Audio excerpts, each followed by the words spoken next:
Besides the formal records, diplomatic relations between Nigeria and India dates back to colonial era when Indians got involved with Africa, among other factors. This relationship is well over 60 years now. In sustaining these ties, a lot has taken place from many fronts. Keeping faith with Nigeria-India relations is our focus on the program. And my guest is the High Commissioner of India to Nigeria, His Excellency Abhay Thakur. Namaste. The program continues just after this time out. Stay with us.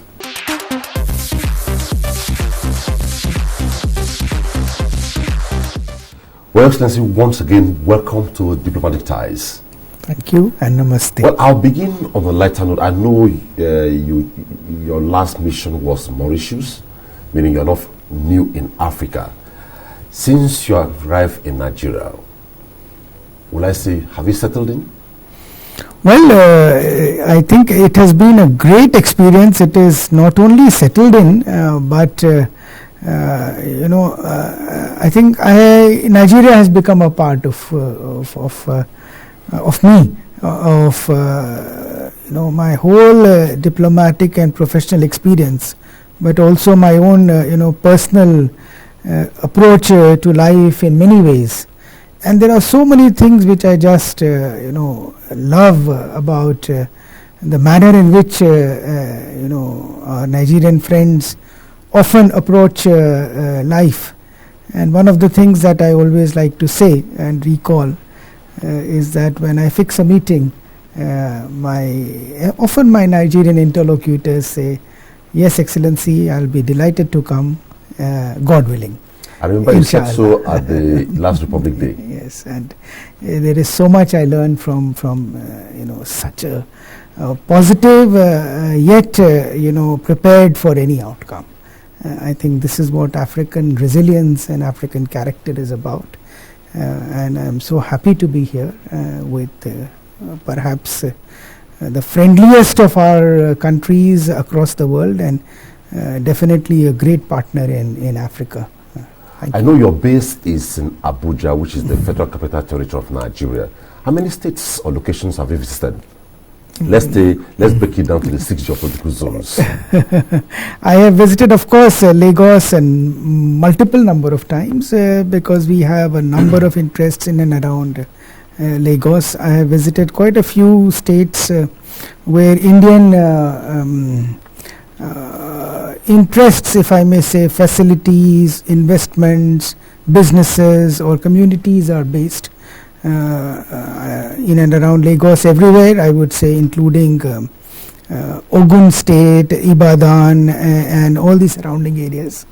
I have been privileged to be able to visit Kano in particular, where I was very happy and surprised, pleasantly surprised to see so many friends speaking Hindi and having learnt it only from Bollywood movies, and of course Kaduna, which is a regular stopover for me because of many interests, including our defense engagement, NDA Kaduna, its numerous business connections that we have. And I have had several other states where I would have wanted to visit, but I could connect with them virtually because of the last 1 year. So Kwara, of course, I was very happy to attend virtually a ceremony for inauguration of a sugar institute not so long ago. So all in all, I have seen a fair bit, but I think I do need to see a few other parts of Nigeria. Well, by the record, it is very outstandingly clear that India has a very huge volume of trade with Nigeria, and you met it somewhere, and inching towards the second year in office as the head of the mission here in Nigeria. Where are we with it? Where do you intend to take it to? Well, I think to begin with, I very firmly believe that we have set ourselves a target of doubling our GDP from around $2.5 trillion today to $5 trillion in less than a decade, in 5 to 7 years from now.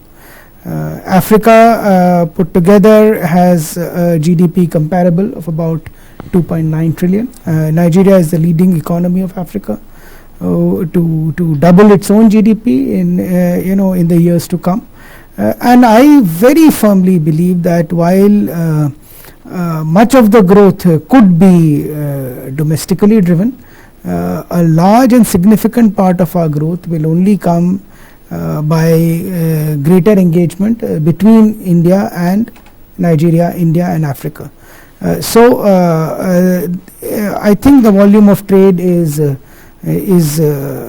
good, but is nowhere near its full potential. Even when we are today, as we speak, we have been the largest trading partner of Nigeria, the largest importer of crude oil, and other commodities, incidentally, many other commodities, totaling about $10 billion. Our own exports to Nigeria reaching about $3.6 billion. But there can be so much more that we can do together. In fact, we were recently collating the cumulative Indian and Indian origin and Indian managed investments in Nigeria, and we came up with a whopping figure of $19.3 billion.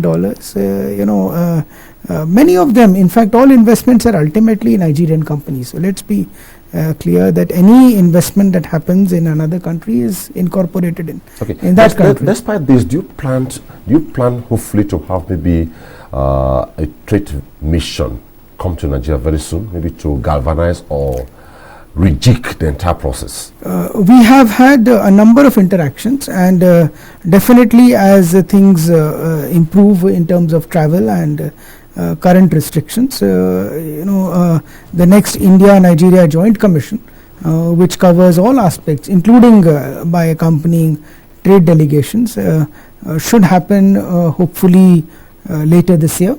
We had the first ever India-Nigeria Joint Trade Committee meeting in 2019. We've had the more than 35 business interaction virtually, but very productively in the last 1 year or so. We have engaged across all sectors: engineering, machinery, pharmaceuticals, IT, agriculture products, and so many other areas of common interest. While we wait for a major business mission, we are determined to ensure that the momentum of our business exchanges continues, uninterrupted. Okay, let's go to other relations now. The issue of work permits. What is the situation now regarding India's policy, and do we have maybe some concession in terms of popularity for Nigerians? Well, India has the areas where Nigerians have the expertise and are working in India are some in the oil and gas sector, because they do have very special expertise. IT, there is a number of Nigerians who are extremely well qualified and are working in the IT sector connected with us. There are also some others in the field of education. But yes, we are quite ready to expand them more, particularly in the field of more trainings, which Nigerians would require. We'd be very happy to have areas, especially where Nigerian experts can contribute in connecting with Nigeria. Once again, education comes straight to our mind, medical and health areas, where we would be happy to have greater comfort level by having select Nigerians in India who will help us both connect better and also serve Nigerian needs better. Okay, having a chat with Nigerian High Commissioner to India a couple of years back, about a year now, he raised a concern. A lot of Nigerians also attend higher institutions in India, but they have had cases where at times they go to the wrong hands and they are misled. And this tripartite committee that was created, and we want to ask how far with this, have we attained results in terms of closing that gap? I think we have moved quite a bit. We had the first India-Nigeria consular discussions in September 2019, where we covered the areas of the right institutions, receiving institutions, and the right applicants. It's important to make a good match between both of them. Even at the High Commission level, we have been following very strict norms of there are two types of ratings. One is the UGC registration in India, the University Grants Commission, and the other very important parameter which I'd like to mention here is the National Accreditation Rating, what we call NAC rating. So we actually promote and connect and in fact process visas for those institutions which are well rated by NAC and of course registered with the UGC. So that has helped us in weeding out such players or who are not up to the mark or who are completely only providing paper education, if I may say that. So we have a mechanism of both the UGC and NAC. We are also connecting quite closely with the Nigerian Education Ministry to have applicants only for those universities. Okay. So I think that is now more or less going to be a thing of the past. Okay.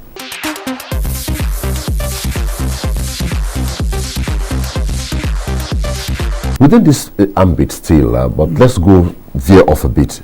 Medical tourism.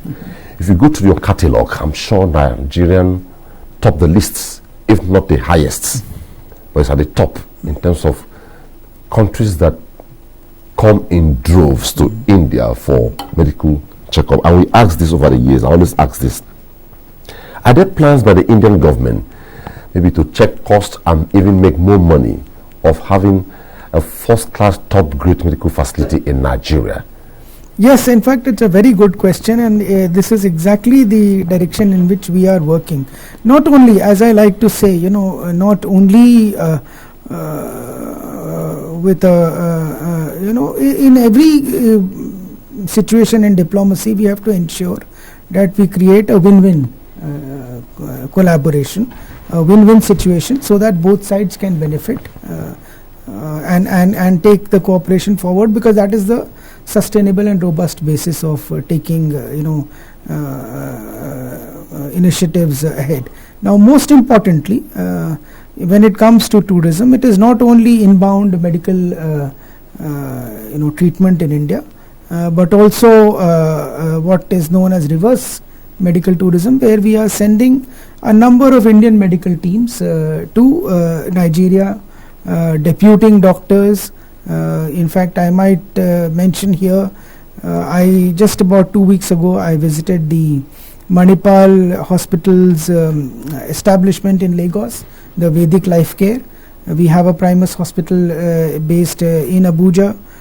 We have a number of Indian medical doctors and teams which keep visiting all the time. There is the Chandrai Hospital within Abuja, which was inaugurated by His Excellency the President in 2019. We are having very close discussions with medical operators and hospital chains or provinces in Nigeria, in particular in Kano, in Ebonyi, so that we can provide skills and expertise to Nigerian hospitals, help them in capacity building, and create the necessary infrastructure in Nigeria. And I think this is bound to happen more and more as we go ahead, because not everybody will be able to afford medical treatment abroad, and so it is important that we collaborate. The grounds are ready. Some hospitals are already in place, and more will come in the years ahead. Okay, in the area of, I know when you talk about the power regimes, you talk about the soft and hard power. One of the soft powers of India is Bollywood, and one of the soft powers of Nigeria is Nollywood. We see a lot of Indian Bollywood in Nigeria. Do you plan to reciprocate this by opening a soft landing for Nigeria to also penetrate Southeast Asia through India? So that when we go there, as we have floods of Indian movies in Nigeria, we also have floods of Nigerian movies in India and Southeast Asia.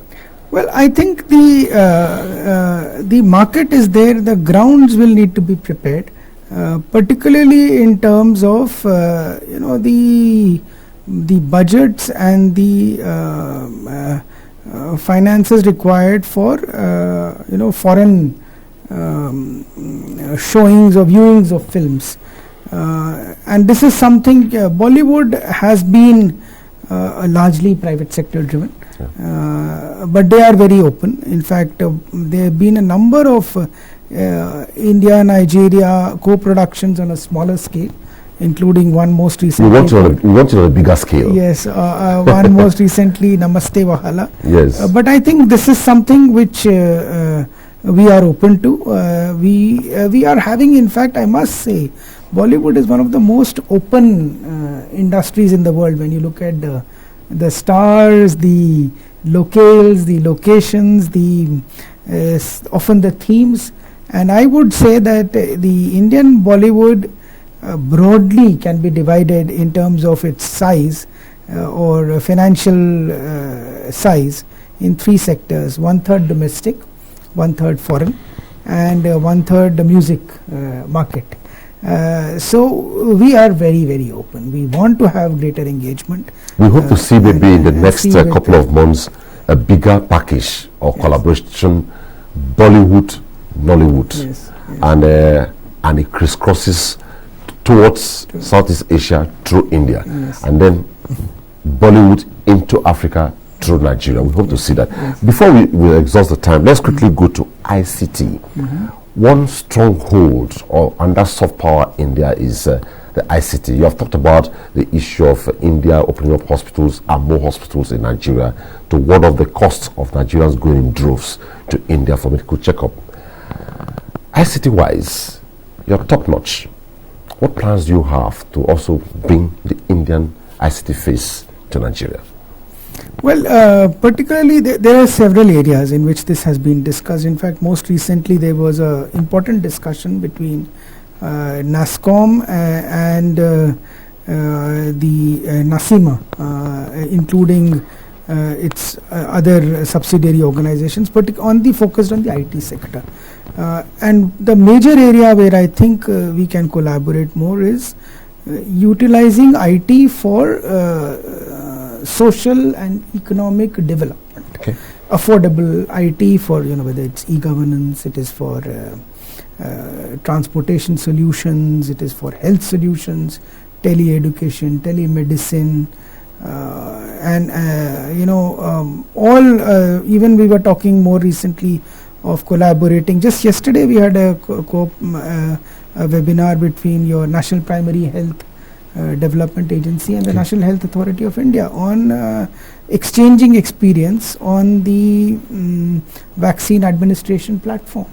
There are so many of these, but I think the one which really holds greatest promise is the application of IT, including the most recent advances in AI and others for public good.